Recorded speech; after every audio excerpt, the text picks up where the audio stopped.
Why, hello. What's going on? It's Sal, Stretford Post. How you all doing? And welcome to another episode of Breaking Dawn. I hope you're doing well. I hope you're doing good, guys. It's really good to see you. Really good to have you on board. You absolute legends. Thank you so much for joining me today, guys. Before I start, please don't forget to subscribe to the channel. Smash a like on the video. All that sweet stuff. We're loving life. Life is great. We're here. We're live. Alhamdulillah, all this business. And we are going to carry on, guys, and do some proper footy chat, guys, for the English Premier League, of course. You know what I mean? That's what it's all about. You know what I mean? Talking about my best team, my favourite team, Manchester United, of course, guys. That's what we do every single morning, of course, guys. Thank you, guys, for joining me. Let's get straight into the news, of course, guys. Now, I want to talk briefly about Semenyo. Semenyo is still available in the market. There's a lot of rumours about Semenyo. Some Man United fans are saying, oh, we should sign Semenyo. Semenyo should be the next player that Man United sign. I don't believe so. I really don't. I don't think Man United need Semenyo. I think Semenyo is a luxury option if we had a midfield. If we had a midfield, I think Semenyo would be a luxury option, guys. It would be. It would be an option that we could possibly look at. But without a midfield, we're a little bit bagel FC at the moment. So I don't think we should be signing another attacking player, if I'm being totally honest with you guys. If I'm being real with you guys, I don't think we should sign another attacking player. It wouldn't make any sense. We need to think maturely when we're going forward in regards to this. But having said that, I know that the AFCON is coming. I do understand that. I understand that the AFCON is around the corner. I do understand that Man United need cover. But Semenyo's not a cover. Semenyo is a guy that you're going to bring in as one of the main signings. Do you know what I mean? He's one of the main signings, Semenyo. And I don't think Man United should be spending the money on Semenyo. I don't. I think they should concentrate on Anderson. They should concentrate on Wharton and Baleba and all these players there. They should be concentrating on that. And then we can move on to the attacking areas in regards to permanent attacking areas, guys. Because I'm going to speak about some players that Man United are interested in which they can potentially bring in January, which will mark a not a stopgap, but players that can help with the squad going forward until the end of the season, of course, guys. Absolutely. Let me just say good morning to Benny. How you doing, my friend? Hope you're doing well. Good to see you, my friend. Big up, Daryl. How you doing, brother? Where would we be, bro? Where would he play, bro? We need midfielders on a right back, a left wing back, to be honest. I don't think that Semenyo is going to play left wing back. I think Man United need a more specialised guy. I spoke about, obviously, DiMarco a long time ago, guys. Obviously, my connections to Napoli when he was playing for Napoli. I've always felt that DiMarco would be a great signing for Manchester United, and I still feel like DiMarco would be a great signing for Manchester United. I think Man United need a Van Anderson, a Thiago Santos, like I spoke about yesterday. These type of players that are specialised in those wing-back positions. However, Man United do need another attacking outlet, obviously, because of the AFCON. Man United are going to miss out on Mbeumo and Ahmed. That right-hand side all of a sudden becomes redundant.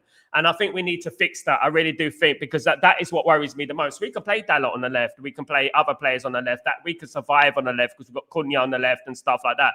But I do think that that right-hand side needs to be rectified. It needs to be fixed, in my humblest of opinion. I really do think that. Absolutely. Daryl, it's good to see you back, my friend.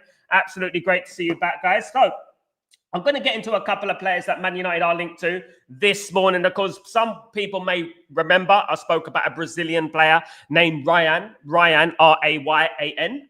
He's a 19-year-old player, plays for Vasco da Gama in Brazil. He can play right wing, centre forward, and left wing. So more or less, he's a perfect signing for Manchester United and perfect for Ruben Amorim's system. He's a young 19-year-old, 18 million, under the 19 Brazil international, already had an international cap, I believe, as well. Can put the ball in the back of the net, can play different positions on the pitch, can play that left side, can play that right side. Something that Man United could look at in January is Ryan. Ryan is only going to cost around 18 million euros. So that's not going to absolutely break the bank, is it? And I do believe that Man United should be looking at these type of players that come from Brazil. You know, they've got that little bit of edge about them, that little bit of grit about them. And I think that would be absolutely fantastic if we can sign a Ryan, of course, guys. Absolutely. Ryan, I mentioned about, I think it was about 6 weeks ago now. It was a while ago since I mentioned Ryan. It's a while ago since I mentioned him, but I'm a big fan of his. I think he's a very good player, and I think that we can bring him into the football club. Now, one of the big, when you're talking about young players, up-and-coming players around Europe, when you're talking about Europe, when you're talking about up-and-coming players around Europe, you can look none other than Joffrey Mokio. Geoffrey Mokio is a player that plays for Ajax. Now, we mentioned him on the show before. Of course, there's not many players we haven't missed, but Geoffrey Mokio is a 70-year-old Ajax CDM, left back, and CM. So what does that tell us? He can play that CDM wing-back position. He can play the CDM and he can play the wing-back position. So here you go. You start getting a clue as to what Ruben Amorim actually wants, what he wants going forward. You get that clue, don't you? And Geoffrey Mokio, 17, CDM, left back, and CM, versatile. So he could fit that left wing back position perfectly for us, and the CDM position, and the CM position, if required, of course, guys. So that is something that is very attractive to Manchester United going forward, especially Ruben Amorim, and that is something that we can look at and say, yeah, Geoffrey Mokio, very, very decent player off the conveyor belt, the long line of list of players that come from Ajax. Of course, we all know the great Ajax sides of the past is Geoffrey Mokio, of course. So he's someone that we could look at, only valued at 8 million euros, guys. So obviously, if Man United do come call him, he will be a lot more money. Of course, he would be. I wouldn't be 8 million euros. If Man United managed to get him for 8 million euros, I shave off my hair and I shave off my eyebrows. It's never going to happen. He will be a lot more than that. I would think triple that, if I'm being totally honest, guys. Absolutely. And Geoffrey Mokio, check him out, guys. Absolute baller. I hate using that word, but he is an absolute baller. He is cooking at the moment, guys, and he is a very, very good player that Man United could bring into the football club, of course. Now, there's one player that we have not mentioned, and it's Man United have been intensively, guys, and this is an exclusive for you guys, right? They have intensively been scouting Spain.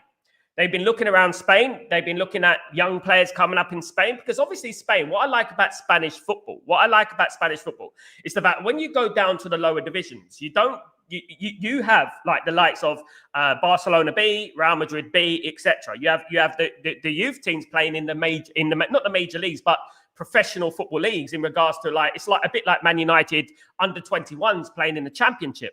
You have that in Spain, and I think this is a really good idea going forward, because you get that competitive edge on the young teams. Of course, this is why Spain do produce a lot of good players. They produce a lot of good young players and stuff like that. So look, in regards to Manchester United scouting in Spain, they've highlighted a player named Tommy Marquez.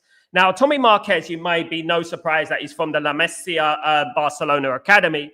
He's only 19 years old. He's a CM, under 19s international for Spain, valued at 25,000, right? And Man United have been looking at him, Tommy Marquez, 25K, 19 years old. And we are very, very impressed with Tommy Marquez. Tommy Marquez is deemed to be one of the next big things coming out of Barcelona. So Man United want to make their move in regards to Tommy Marquez, and they want to get him in the door before anyone else grabs hold of him. Of course, he's still a youth team player. I know he's 19. He's still got a youth team contract, hence the 25K valuation. So he is a very, very capable player that Man United can bring in. 19 years old. He's not too young, but he's at a good age, of course. So when we're looking at the likes of Baleba and young players that are around the Premier League, and you're looking at them and you're thinking, look, we can either pay that amount of money for an up-and-coming player, or we can spend 60, 70 million on an already established player, of course, guys, which, I don't know. I mean, the only ones, look, guys, and I'm going to be honest, we do need Premier League proven. Of course we do. It does help. Of course it does. I think Man United, if they're going to get a player like Tommy Marquez, they need to also get the Andersons of this world as well. They can't just get Tommy Marquez and that's it. Oh, we're going to rely on him. He's going to be the man going forward. We can't do that, of course. A 19 CDM in the Premier League isn't going to be incredibly difficult, isn't it? So we have to get the likes of Anderson. We have to get the likes of Walton. And this is where Man United's priority should be. The wing-backs and the central midfield. These are the priorities for Manchester United, not the attacking areas at the moment. But unless Man United are getting a player like Ryan, who can act as cover for the players that we're going to have missing during the AFCON. Do you know what I mean? And that is only going to be like 18 million euros, right? So that's what we're talking about. Not 70 million on Semenyo, which will be absolutely audacious to be doing a deal like that when we need a midfielder, when we need wing-backs. It would be absolute bonkers to do a deal like that. I'm being honest, guys. It would be. And I feel like, we need to concentrate what's most important, what has been giving us the most problems over the last few years, guys, of course, guys. Let me just say hello to the community. I hope you're all doing well. Good to see everyone back in the house, of course, guys. Big up Daryl, by the way. Thank you so much, Daryl. Big up yourself. Hope you're doing blessed. Good morning, Sal. We do not need Semenyo. We need a midfielders badly. Agree with Ephraim there. Absolutely. That's what I'm saying. We need a left wing back, right wing back on midfielders. Absolutely, Daryl. It would be absolute insanity if Man United went out there, splash 65 million on Semenyo, and we got the bloody midfield and the wing backs redundant. What the hell? You know what I mean? We have to think logically. Absolutely. Big up, Kevin. What's going on? We're talking about Ryan here. Rayan. He is a 19-year-old right wing, centre forward, and left wing. Guys, that's it. Good morning, Sanjay. How you doing, my friend? Hope you're doing well. Welcome to the Stretford Post, of course. Welcome, Sanjay. How you doing? By the way, big up, Saviour. What's going on? Long time. Hope you're doing well, brother. Hope everything was good. Right wing back and a midfield can improve the team. Agreed, Saviour. I think both. I think honestly, I'm very impressed with the development of Dorgu. I think Dorgu's doing very well. I think he's starting to get good. Scored for Denmark the other day. I know that it was a bad day for Scotland, but they drew. But he did well for Denmark the other day. Now he's a full-time international, of course, and I'm very, very pleased with the development of Dorgu. However, I wouldn't be opposed to bringing in a DiMarco or someone like that, a player like that who can bring Man United a little bit of experience, a bit of know-how, if you know what I mean. I don't think it's wrong to say that. I think we do need a little bit of experience sometimes, in certain positions in our team. When the going gets tough, you need a warrior. You need a warrior. Like, for example, Man United go missing and everything just goes everywhere for 20, 30-minute periods in games. And I don't know why that happens, but it does. And then we start panicking and then we start conceding goals, as we did against Nottingham Forest, as we did against Spurs. Man United need a little bit of know-how in there, a little bit of experience. Dare I say it, a little bit of leadership. I know we got Bruno as a captain, but we do need a little bit of leadership, in my opinion. Benny, it's great to be linked about. I'm wondering how much does Amram actually have to transfer, Sal? Are these players handpicked by Ineos? I think what I would say, Benny, is a good question. What I would say, Benny, is that Manchester United have a conveyor belt of people that are picking the transfers at the moment. It's not just Ruben Amram. Ruben Amram has a say, but he doesn't have the final say. Wilcox, Vivell, Barada, and Jim Ratcliffe. Jim Ratcliffe is obviously going to be the figurehead, and then he obviously has to get it signed off by the Glazers. But Jim Ratcliffe is going to be the figurehead, and then obviously you've got Vivell, Barada, and obviously Wilcox, who are going to be making the decisions. So it's going to be a collective. They will make the decisions. So firstly, what they will do, they will go out to Ruben Amram and say, so Ruben, what do you need? What do you want? And they will bring players forth to Ruben Amram. So they will say to Ruben Amram, what do you think about Ryan? What do you think about Tommy Mark? What do you think about these players? And he will say, well, I want that player, but I'm not sure about that player. Then they'll go away and they will start negotiating and talking about which player is best, and they'll scout him.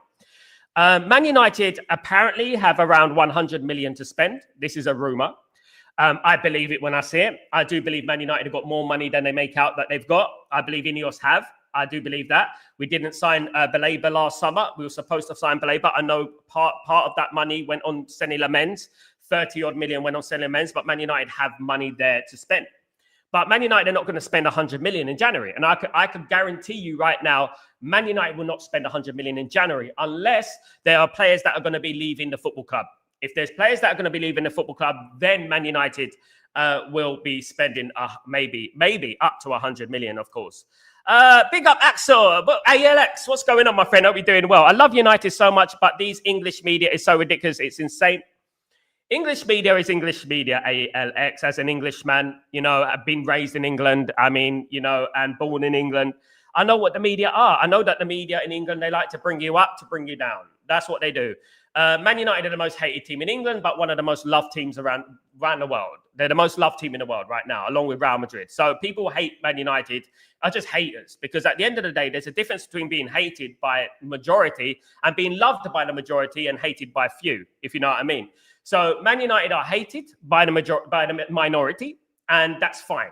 And the media are not least, are no exception. The media hate us, whether you're talking about TalkSport, TNT, Sky Sports, BT Sport, whatever you're talking about, right? Whether it's ESPN FC, they hate us, right? Anyone who doesn't see the hatred for Man United and the agendas for Man United, have Man United on mute, have Man United blocked on all their agendas, because they don't quite understand where, they haven't lived in England, a lot of people who don't support Man United, and they don't understand the hatred for Man United and the agendas for Man United. They just see YouTube clips and stuff like that, or what someone else told them. You know what I mean? At the end of the day. So, look, at the end of the day, the media are awful. In England in particular, the media are awful, and we have to understand that. But we have to accept it. It's always going to be like that. But we don't cry about it. We're not Arsenal fans. We don't cry about it. We don't cry. We don't do that. We get dissed. We get bantered. We get media outlets, this, that, and the other. What did they call Benjamin Sesko the other day? Didn't Agbon Lahore call Benjamin Sesko a streak of piss? Did he not say that? You know what I mean? And we're talking about, this is proper agendas. This is awful punditry. This is disgusting. You know, but this is what we're getting. You know what I mean? But and this is what we say, absolutely. Ephraim, Sal, who are your top 3 signings of the summer based on performances? I would say Anderson would be one of them. 100% would be one of my favorite signings. Wharton would be another one, would be one of my favorite signings, of course, guys, as well. And there's a whole number of other players as well. Vanderson I want as well, of course. Absolutely. Alex, people say the Premier League is the best, yet it is, but it's mostly a foreign talent, not English. I don't know about that, Alex. That has nothing to do with anything. The funny thing is that England keep reaching finals, right? So there is some talent in England who are English. England are the most successful team alongside Spain in the last 5-6 years, you know? So at the end of the day, when you're looking at results and stuff like that, yeah, it is a foreign league, but so is everything else. There are great players coming in through England, through English league, you know? Even Haaland was born in Leeds. So you want to talk about England and all that. Who cares? It's the English Premier League. It's English Premier League. The league that gives other people a platform. You know what I mean? My country gives people a platform. You know what I mean? But, you know what I mean? At the end of the day, when they should be supporting Al Ali or something like that, do you know what I mean? No disrespect. But this is what we're talking about. People want to bring in, but it's a foreign league. You can remove the foreign. Without the foreign players, England would dominate English football in the 1980s and the late 70s, Alex. Let's not forget that. Nottingham Forest, Liverpool, you know, they were dominating English football without foreign investment, foreigners, you know. So let's not talk about, let's not be xenophobic. Let's not think about that. It's a great league. It's a fantastic league that unifies every single person around the world. Do you know what I mean? Guys, absolutely. Greetings, Vino. What's going on, my friend? Is there any news about Leacher is available for the game on Monday? I think Leacher won't be available. I think he'll be on the bench maximum. We have to think about the obviously the match fitness and stuff like that. We have to think about if he's match fit. That's very important. I don't think he's match fit yet. Although I would say that, yes, look, it would be great to have him back. Absolutely. Would you take Scott McTominay back? Absolutely not, Kevin. I think revisionism is a mad thing. At the end of the day, I don't believe in international football, and I think the Italian league is a lot weaker than the Premier League. That's it. We've had Scott McTominay for many, many years, and this revisionism is mad, Kevin. It's mad. He's not a Premier League player. The Serie A is far more slower, suits his game better, as is international football. But he just didn't work for Man United. Whether he played in number 10, whether he played... Yeah, he was misprofiled a lot of times, but he didn't show anywhere near the abilities at Man United. The Premier League is difficult. I think the Premier League is a difficult kettle of fish. Would I have sold him? No, probably not. I wouldn't have sold him unless we had a suitable replacement. I wouldn't have sold him. But I don't believe in revisionism at football. I think we had to move on, just like Rashford, just like Anthony, just like Sancho. We have to move on. And I'm not painting them in the same brush as those idiots. But, you know, what I would say is that I wish Scott McTominay all the best. And you never know. One day he may come back to Manchester United. You never know. He may be a Man United player again in the future. You never know, do you? So let's wait and see. But I am congratulating him because the one thing about Scott McTominay that highlights everything about him is his attitude. His attitude, his implementation, the way he plays football. He's an absolute diamond, guys. Spain is proven at international level. England is all talk, and unless you do it on an international level, England got to a final, Alex, with a rubbish manager, ALX. I don't get this. I don't get this agenda against England here. You're supporting an English football club like Man United, are you? If you got something against England, maybe you should go and support a Spanish team. You know, why don't you do that? England have been to the final a couple of times in the last 3 years, right? And they only beaten by a Spanish team. That is a phenomenal Spanish team. But England are the top two. So what are you talking about? Not everyone can win World Cups. Holland haven't ever won anything. You know, not everyone, but getting to the final is something, especially with a rubbish manager. You know, so if you have this agenda, I don't know whether someone rejected your visa or something, mate, but if you don't like England, then, you know what I mean? Don't support an English team. That's what I would say, because at the end of the day, we don't come on this channel talking about xenophobia here. I'm not here for xenophobia. We're here for unification. You know what I mean? I'm an English guy with a Muslim dad, an English Christian mother, born in Leytonstone in East London, living in the UAE.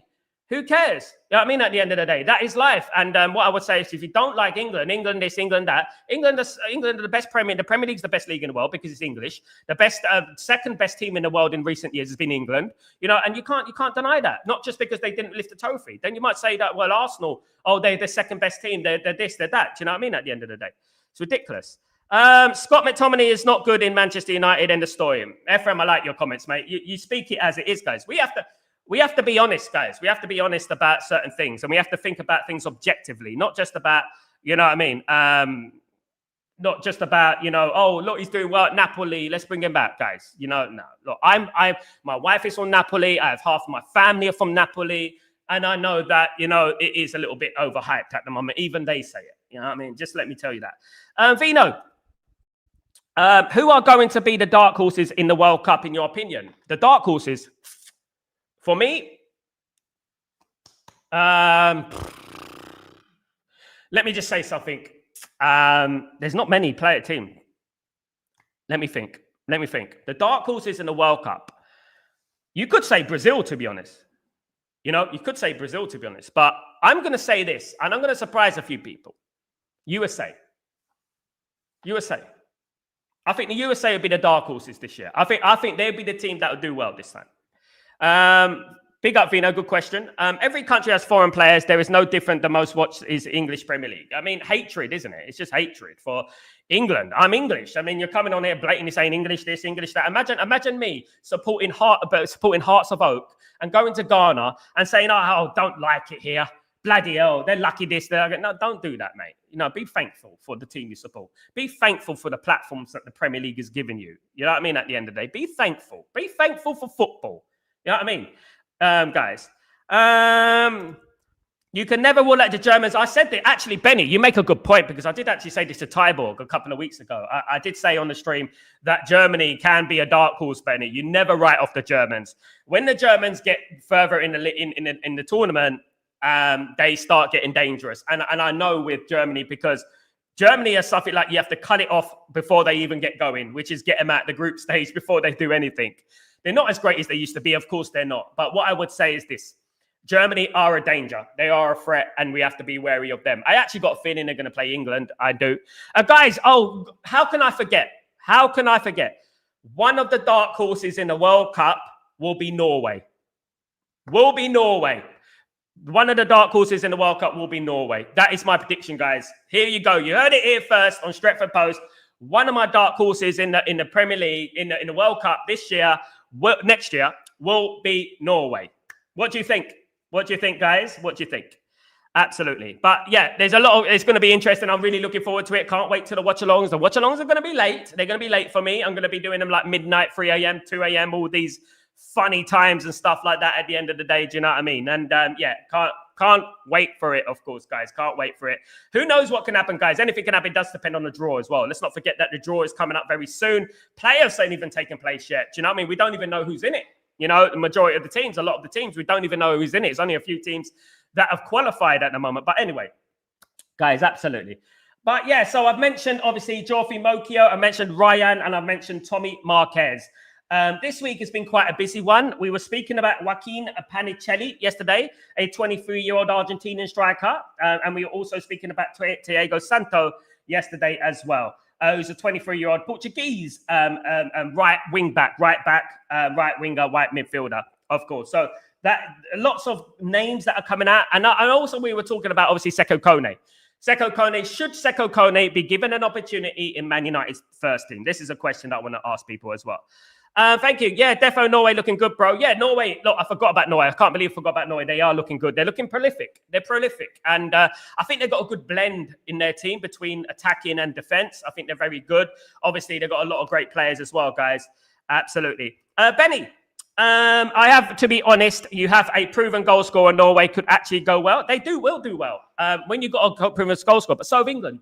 You know, and this is the thing. England have got a proven goal scorer. I just think England look dangerous. You've got Eze, you've got Kane, you've got Anderson, you've got Wharton, you've got Bellingham, you've got Rice. You know, you've got, it's Lewis Skelly. You've got these players as well. Obviously, you've got Mark Gui in defence, and a number of other players in that squad that are very dangerous. So, and the thing I think about England right now, and I look at England right now, I look at the manager. And I think in the past, England have had a poor manager. Over the last, 8 years, England have had Gareth Southgate. And I think he's one of the worst managers in history of English football. And he still managed to get this team to the final. So I believe that anything can happen. Does depend on the luck of the draw. But it does exactly that. It does also depend on VAR or favoritism or like that, like Argentina got in the last World Cup, which was favoritism. And there was a lot of sinister things that happened in that World Cup, of course. Jude, what's going on, my friend? Are we doing well? Whatever happened to Italy? I watched Paolo Rossi Altobelli as a small boy. The pool of talent, Donadoni, Albertini, Costa Curta, Gianfranco Zola, Paolo Maldini, and Alessandro Nesta, Paliuca, Peruzzi, Ravanelli, Vieri, it's gone missing. I don't know what's happened to Italian football. I don't know what's gone on with Italian football, but the pool of talent is died out. Now, when I go back to Italy, I go back to Italy 3 or 4 times a year. I'm going back to Italy in December, right, to see my in-laws. When I see Italy and I see the youth of today. Now, when I go to Italy, I like to take my nephews out football, go play football and stuff. My younger nephew's a footballer. Right. And I try and push him. I'm trying to push him to be a footballer. I'm trying to contact different football clubs. I've contacted Napoli. I've contacted AC Milan. I've talked all these football clubs. And I'm trying to make him play football because he's a good footballer.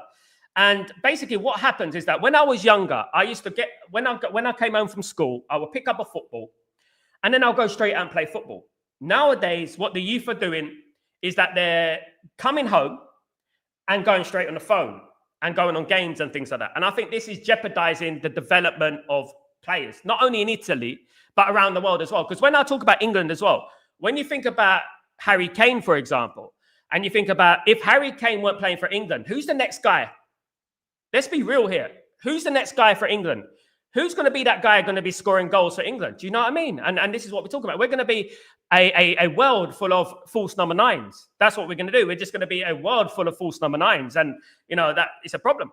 Sir, Saviour, can Man U manager, Man United, Saviour, let me just say that, never say Man U, historically, my friend, manager to buy 2 players in January. I hope so, man. It's not the Man United player that's going to be buying 2 players in January, of course, but, it's up to the board. It's up to Ineos, of course. I reckon should be given a chance. I think even if we just try him out, you know what I mean? Try him out. 5 minutes here, 10 minutes there, 15 minutes here, things like that. Do you know what I mean? I would say that. Give him a chance. You never know what can happen, guys. You never know what can happen around the corner. He might become a great player. You never know. Benny, it's amazing how you can roll world-class names from every nation. Now you can't. No. Football is being coached out of kids. No kids allowed to express themselves. Coach, isn't it funny, guys? And then people deny that football hasn't regressed. I can talk about Sweden and say Heinrich Larsson, Thomas Brolin, Darlene, John Dar, you know what I mean? I can talk about France and talk about Thierry Henry, Jokaev, Laurent Blanc, Leboeuf, Barthez, Thuram, Lizarazu. I can talk about all that from the past. I could talk about Spain, Raúl, Morientes. Where do I stop here? But when you look at now, you look at now and you think, where is the talent gone? In particular, when I think about strikers and I think about the big strikers in these leagues, where has it gone? Do you know what I mean? 100%. So I think he will come good, brother. Yeah, absolutely, Daryl. I think we have to give him a chance. Absolutely. Absolutely, Daryl. Big up Daryl, by the way. Big up Daryl. Definitely good person Daryl is. Absolutely. Thank you so much for joining me today, my friend. Let me just check something, guys. I'll be right back.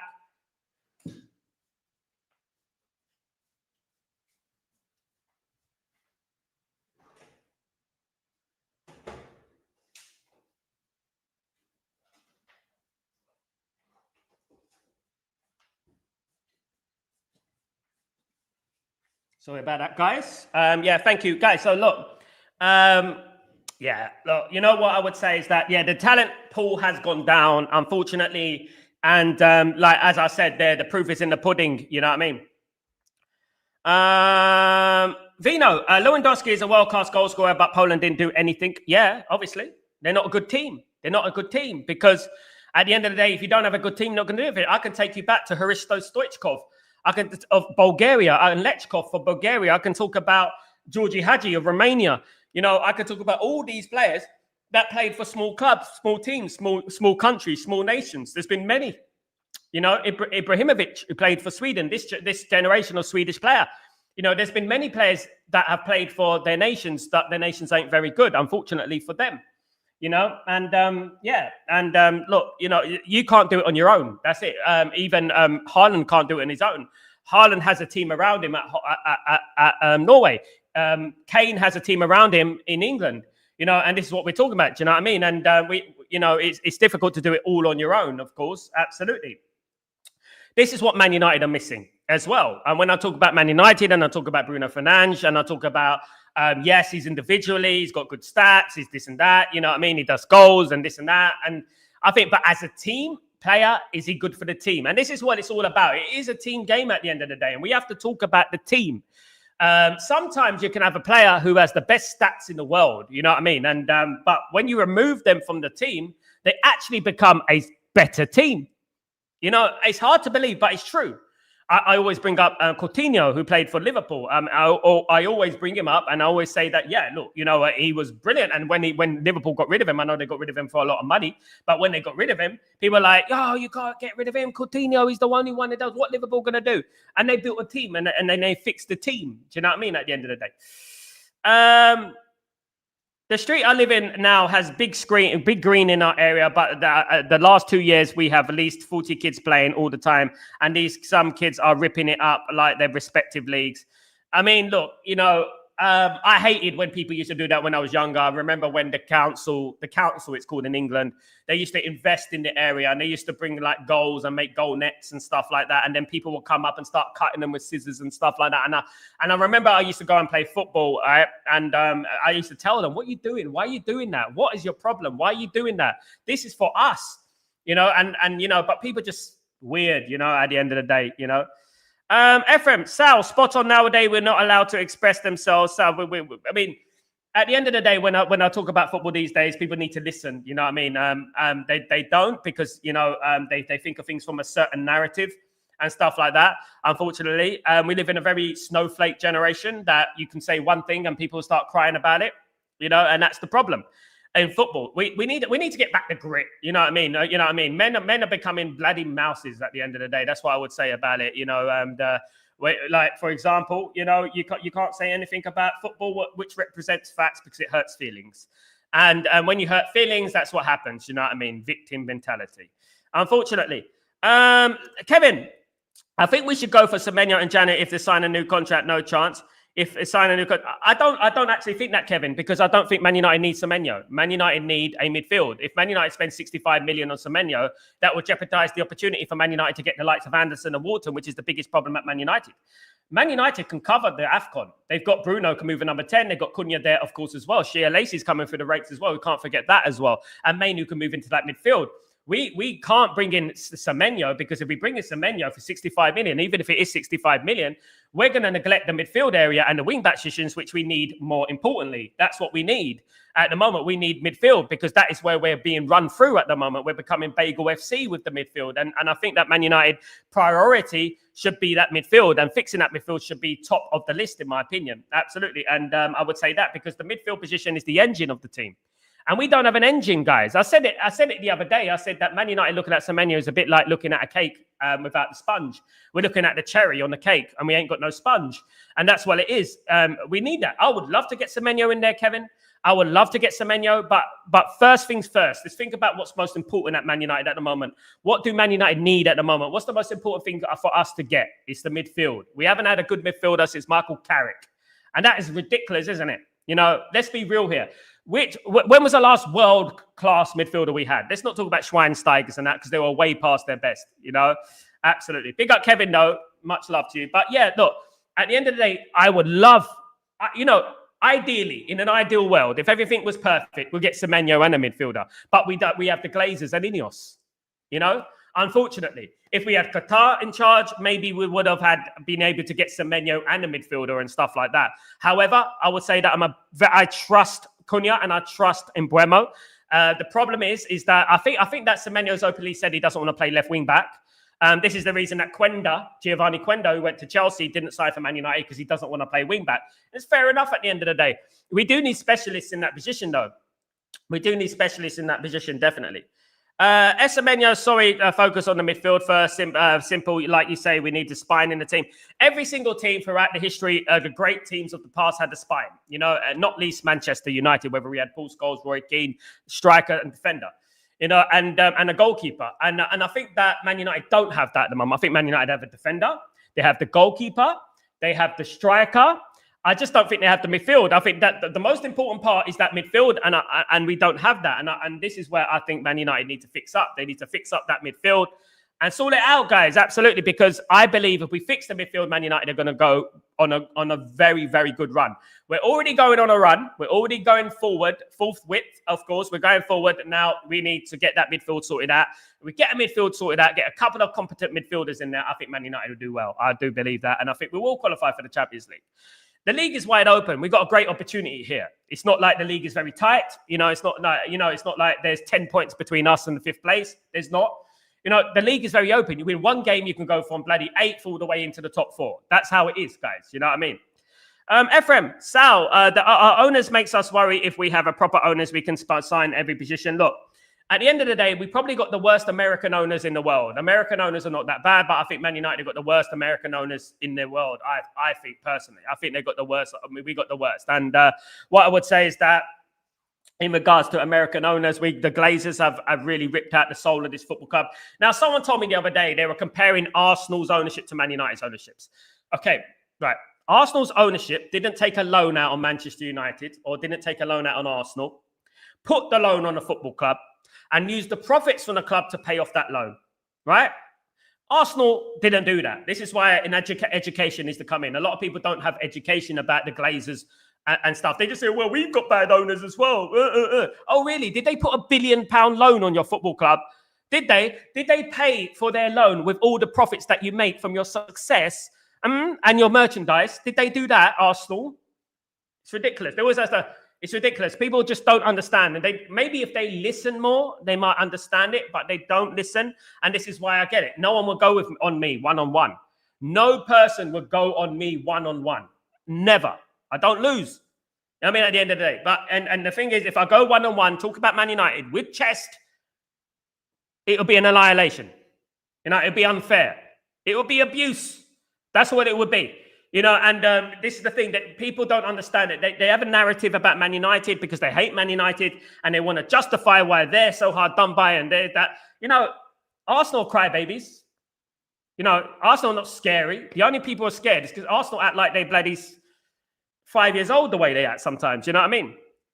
100% Sal, we need our midfielders and we're a better team, brother. Absolutely, brother. Darryl. Absolutely, bro. Absolutely. I agree. United need a number 2 goalkeeper, 3 midfielders, right wing, and another backup. I'm looking forward to seeing Vitek come back, Benny. Vitek, obviously, is a very good goalkeeper, doing very well on loan, of course, guys. Vitek has been fabulous, obviously, for Bristol City, and I can't wait till he comes back. However, I would say that Vitek wants to be guaranteed first team football. There's a lot of stories about Vitek saying that I don't want to be sitting on the bench and stuff like that. It'd be perfect if we got Vitek. I know that Anana's coming back. Bayinder's still at the football club. Bayinder did very well the other night against Spain, 2-2 draw with Turkey. A very good result for him. Bayinder did well. But what I would say is that Bayinder needs to be sold. I know that Bayinder wants first team football as well. So he could go back to Turkey. In regards to Onana, that's going to be a bit of an issue, guys, because it's gone a little bit quiet in regards to Onana, isn't it? You remember the initial hype? Do you remember the revisionism? Do you remember all that initial stuff that happened? You remember that? And now Onana's going to be coming back. And goodness me, we don't really want him back, to be honest. But Rashford's going to be coming back as well if no one purchases him. Sancho is going to be going on a free transfer, thank God. Guys, Rasmus Højlund is another one. If they don't purchase him, he's going to be coming back to Man United. Man United need to get rid of these players. We still got a lot of problems at this football club, really do.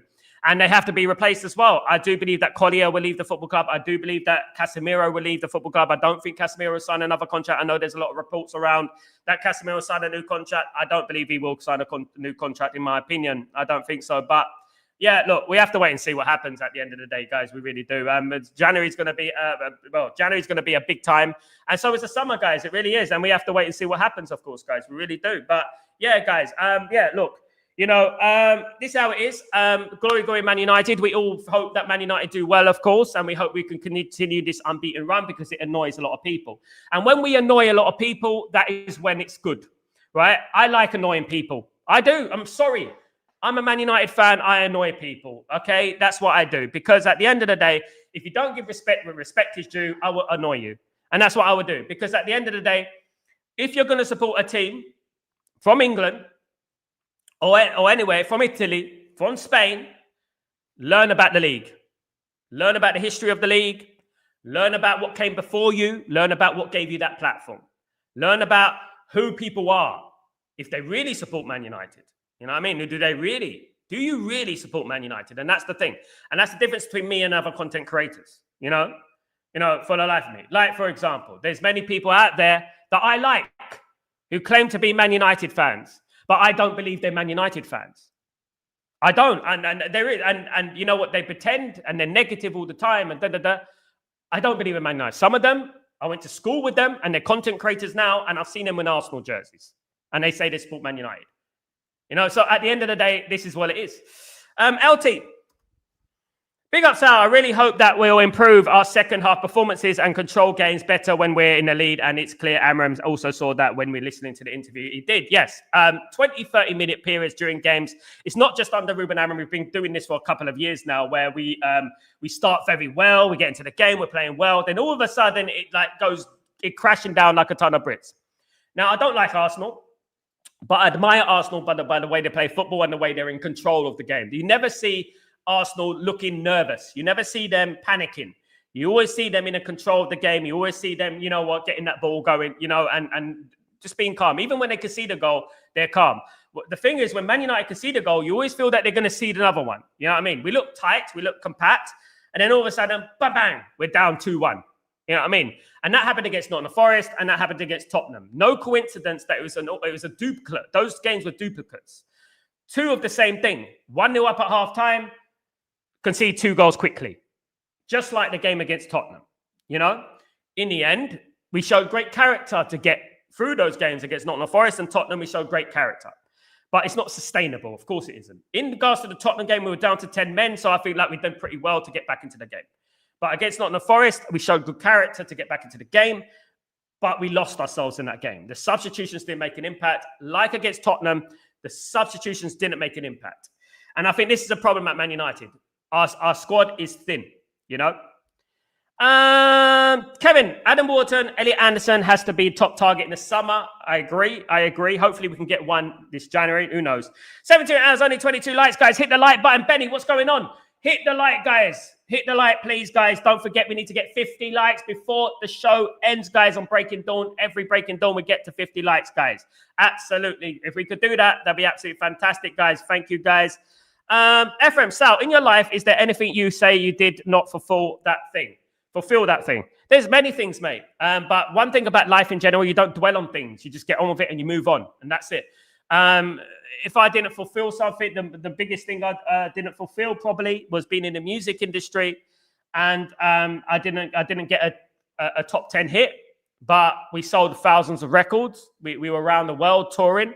I worked with platinum selling artists, so that's fulfillment in a way. I didn't sell my soul, so that is a big part of it. You know what I mean? And I just carried on doing music for the love of it. That's one thing. I was a cartoonist. Done work with Nickelodeon, done a lot of things in my life, from being a fishmonger to working in chicken, to being a cartoonist, to being an actor, to being in music as a music manager, and now and a video director and editor, So my platforms have reached millions around YouTube, right? And there's evidence there. I can show everyone millions around YouTube. So I'm fulfilled. So I feel like I don't need anyone. I feel like people act like the big shot, but they're not. I don't have to make myself look like a clown in thumbnails. I don't have to do this. I just can come here and I can sit down and I can talk about Manchester United. That's what I do. And I could talk about with great people like yourselves, this great community,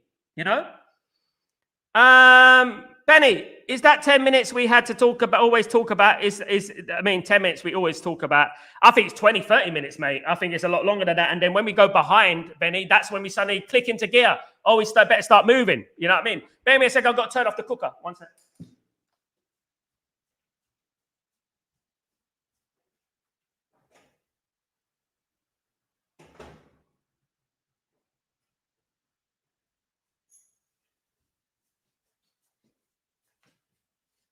Trust me, blood. Trust me. Yeah. Dan. Hi, Sal. I'm from Mauritius, currently on the same time zone as you. I'm thinking, what plans does Ruben Amram have for Xerxes now? Are you on the same time zone as me? 11:45?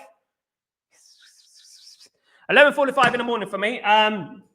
What did you say? What plans? I mean, look, there's going to be, obviously, we've got the AFCON coming up. It's going to be a big opportunity for players like Xerxes, for players like Mainu, etc. It's going to be a massive opportunity for those players to make a name for themselves, to rubber stamp themselves, and give Ruben Amram something to think about. You know what I mean? That's what I would say. If they come on the pitch and they flatter to deceive and they don't play well, then obviously, you know what, it's out the door, isn't it? You know what I mean? But we need them, especially between the 21st of December and the 1st of January, because 21st of December and the 1st of January is the AFCON, and you can't buy any players. So we're going to need those players, and they're going to have to perform. No choice.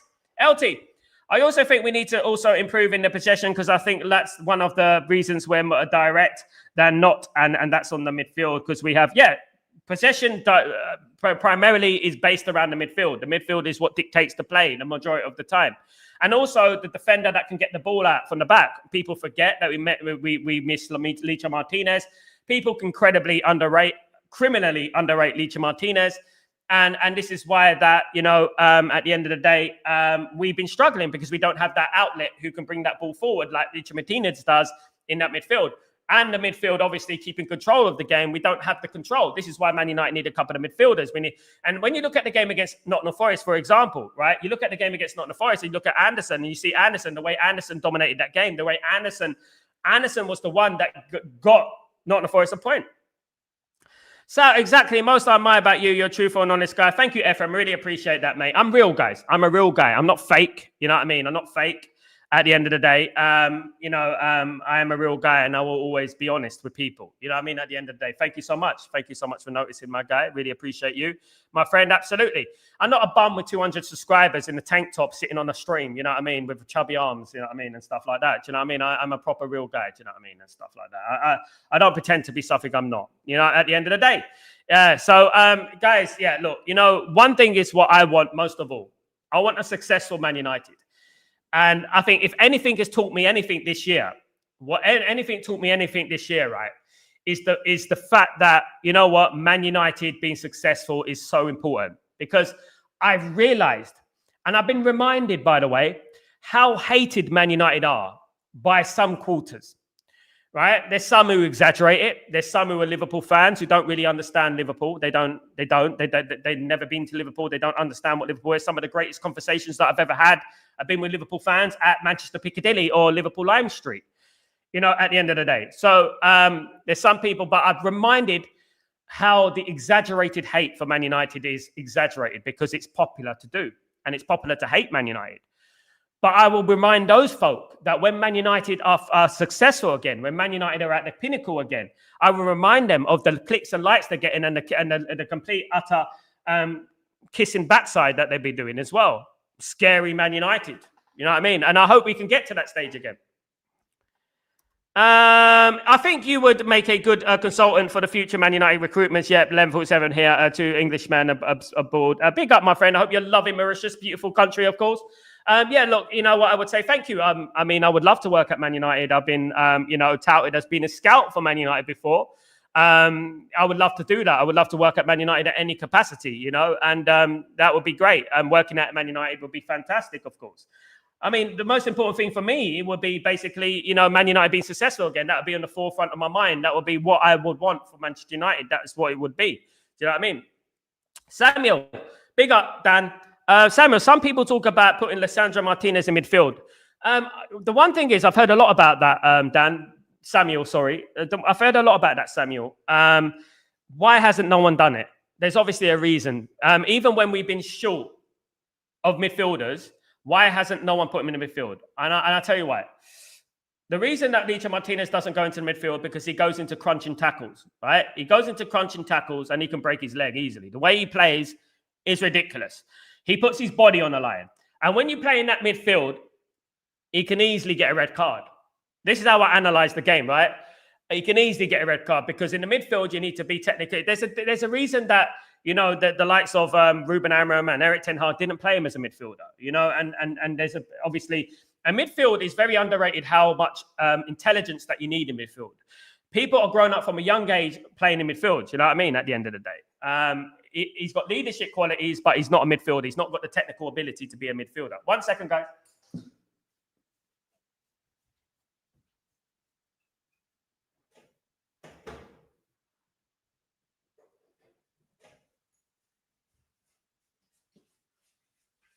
I'm a busy bee today, guys. I really am. Yeah, until someone does it, until someone plays in midfield, and let's not forget, he's only played in midfield about 3 times in his entire career. So let's not forget that. Why hasn't he done that? Of course. It's like saying that, we should put Man United, what Man United need to do? Man United need to stop shoehorning players into positions. We see that with Bruno.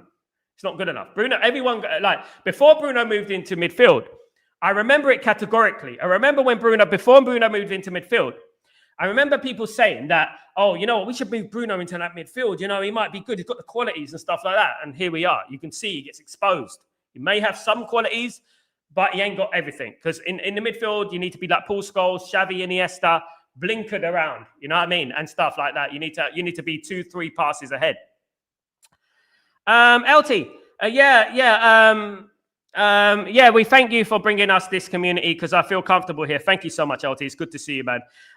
Talking about our club because I'm talking to an intelligent community where we have real talk about this, Greg. Absolutely, LT. I love this community. I think it's one of the best. There's no sensationalism. There's no moaning. There's no throwing the manager under the bus. There's no over exaggerated hatred towards and agendas. There's none of that on this. It's just a plain talk about football, proper football, and that's what I love about this community. And you, LT, you've been here every day. I notice you every single day. Thank you so much, my guy. Why not try it, bro? Pep can turn Stones into a midfielder, but he doesn't play in midfield a lot, does he? Only when it's a desperado sort of thing. Now, there's a reason I believe in Ruben Amorim. I believe in Ruben Amorim. Ruben Amorim is no stranger in converting players into certain positions, but there's a reason that he wouldn't do it. That's the thing. Do I think he'd do bad there? I think he'd do badly there. I don't know. I can't say here, but I'm just giving you an example, having watched Licha Martinez for many, many years. I think that Licha Martinez at the moment, we have to be totally honest with ourselves. And we have to say that Licha Martinez is injury prone. He's injury prone. And we have to say that. We have to admit it, And I don't think it's the right time in his career now to suddenly put him in midfield, And that's my opinion. If Ruben Amorim decides to do it, I trust Ruben Amorim with everything. You know what I mean? I say, okay, Ruben Amorim's got this. He knows what he's doing. But the fact that Ruben Amorim and Eric Ten Hag didn't do it, they see him in training every single day. Why haven't they done it, Sal, I do think Lisandro's body can handle being in midfield. Is the most busy place. I do not think. Yeah, this is the thing. We can look at things from a hindsight sort of thing. And we can look at things from above and say, yeah, he's got the characteristics. He's got the aggression. He's got this. Has he got the intelligence? Has he got the creative mind to pass that ball forward into the attacking areas? Is he good at tackling in midfield, coming back, retrieving the ball, being a destroyer in that midfield? We don't know. Defending, and me, I was raised as a defender. And I know that the difference between a central midfielder and a defender is rife. Remember when we played Casemiro as a centre-back? You remember that? Casemiro has the characteristics to be a centre-back. But look out, getting smacked up against Crystal Palace and all that, Hope Lisandro doesn't pick up any injuries, me too. Chucky, Claire was originally a striker, put in the midfield because he was fantastic. He was, but he's a substitute, wasn't he? He was good as a substitute, yeah. Chucky was a fantastic player, yeah. Look, but it is what it is. Dan, Martinez and Dorgu dominating that left-hand side of the team will make us more effective defensively, and attacking could be the key. Getting into the Champions League. What do you think, Martinez and Dorgu? Yeah, I think Dan is a very good point. I think people are underestimating how important that Licha Martinez is to Man United. Not many people out there might not rate Licha Martinez, and that's their prerogative. I don't really care. What I care about is what Man United fans think, and you're absolutely right. And the thing is, the key for us is Dorgu and Licha Martinez, and I actually agree with this because I think that bringing that ball forward from that side is very important. I'm seeing a distinct, a significant, shall I say, improvement in Dorgu's play. I'm seeing an improvement in Dorgu's play. I'm seeing fantastic play from Dorgu. You know what I mean? And I'm starting to see a very good wing back. Licha Martinez, we know how important Licha Martinez is. Just watch that Liverpool game last year, what he did for us. And you would understand how important Licha Martinez is. He's passing his best attributes from the back. When you get into midfield, it's a different kettle of fish because you've got less space to do your thing. And in regards to that midfield, you need blinkers around you, like twisting 360. Not just back, 360 in the midfield. It's 360 because you've got to look forward and you've got to look back. It's completely different. It's a completely different ball game. You know what I mean? And that's the reason I trust Ruben Amorim. And that's the reason why Ruben Amorim hasn't played him there. You know what I mean? And neither has anyone else. He only played there 3 times in his career. Vino, we need someone like Pogba. I don't know what happened to that. I mean, Pogba's done, mate. Vino, Pogba's done. Pogba's done. He's never going to be a Man United player. Struggling to be fit at Monaco. There's no point even talking about Pogba, man. Pogba, I'll be honest with you about Pogba. Pogba, I was most excited about the signing was Pogba. The most excited I've been about in recent years was Pogba. You know, but unfortunately, it is what it is.